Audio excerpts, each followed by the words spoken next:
Sup, you beautiful bastards. I'm definitely not Philip DeFranco, so I will open this as me, Brandon Barry Carter.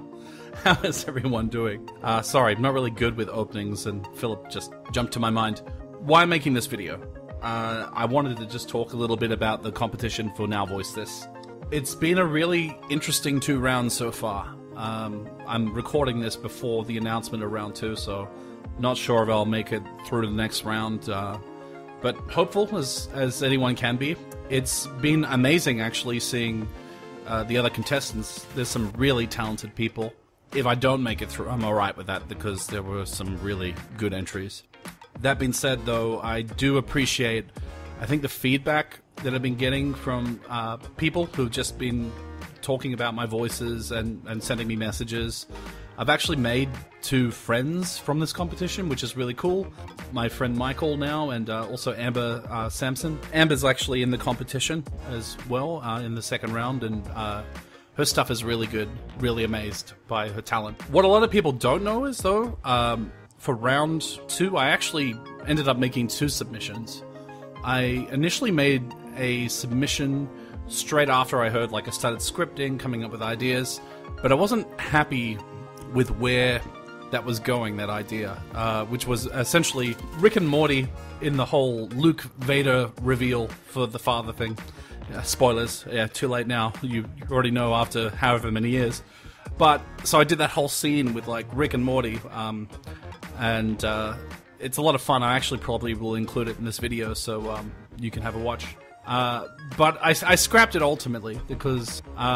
I scrapped it ultimately because looking at the idea, I thought, well, it's only 2 voices I'm really demonstrating. Yeah, they're good impressions, but it doesn't really show a lot of my range. So yeah, I came up with a second a second entry, which was Heroes. The whole light versus dark.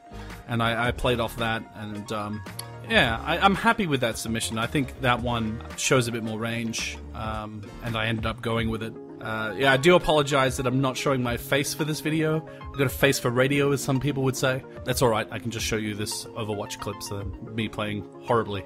But I think I really said all I wanted to say, and hopefully after round 2, if I make it past it, I will continue to try and post some more stuff, just to sort of share my opinions and feelings about this competition, and just sort of my journey along the way. If I make it further than round 2, we'll see. Fingers crossed. I gotta love the judges for doing this thing.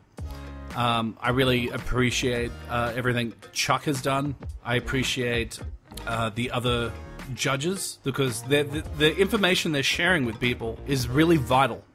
It's really important for people that are new to voice acting to learn these things, because these things really, if you're passionate about voice acting, just knowing some of these little truth nuggets is so important, because it hones your performance. It makes you a better actor. There's no way around it.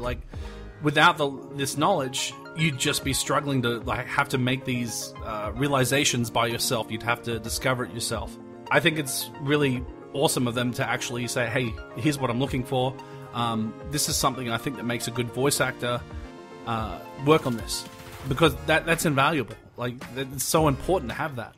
Hell, a friend of mine who I made through this competition, Michael, we were just talking back and forth, and when I was giving him feedback, he was like, wow, I wish I'd known this before I entered this competition. I might have gone a little bit further if I'd known some of this stuff. This is really important stuff. And for anyone trying to hone a craft, it's really important to be able to learn from the masters. The masters sort of the masters are responsible for teaching us to actually become better, and we in turn learn from them. So it's so valuable. Brittany Lauder posted a Twitter comment which I thought was essential as well. She was saying, I'll summarize here because I think it's been taken down, I can't find it. But essentially, look, when you're in voice acting, there's going to be disappointment, but you just got to keep going at it, and if you're passionate and this is something you love, you just keep going at it. And this competition isn't a measurement of your value as what you can do. It's just part of the journey. It's part of you learning to be able to hone your craft. and master it. I think people need that. They need to hear that. That can just open your mind up, like to the understanding that rejection is not the end of it. You keep going, you keep going. You want this enough? Are you hungry enough for this? You keep trying. Anyway, sort of run my mouth a lot. I'm gonna end it here, wrap it up. If I make round 3, that'd be awesome. If not, I'm still gonna support the people that go through. Some really amazing people, guys. You got to see these other entries. You can look at them on Twitter or on Facebook, but holy heck, the magnitude of talent in this competition is totally intimidating to me. And I feel like I'm not bad as a voice actor either, so it takes a lot to admit that.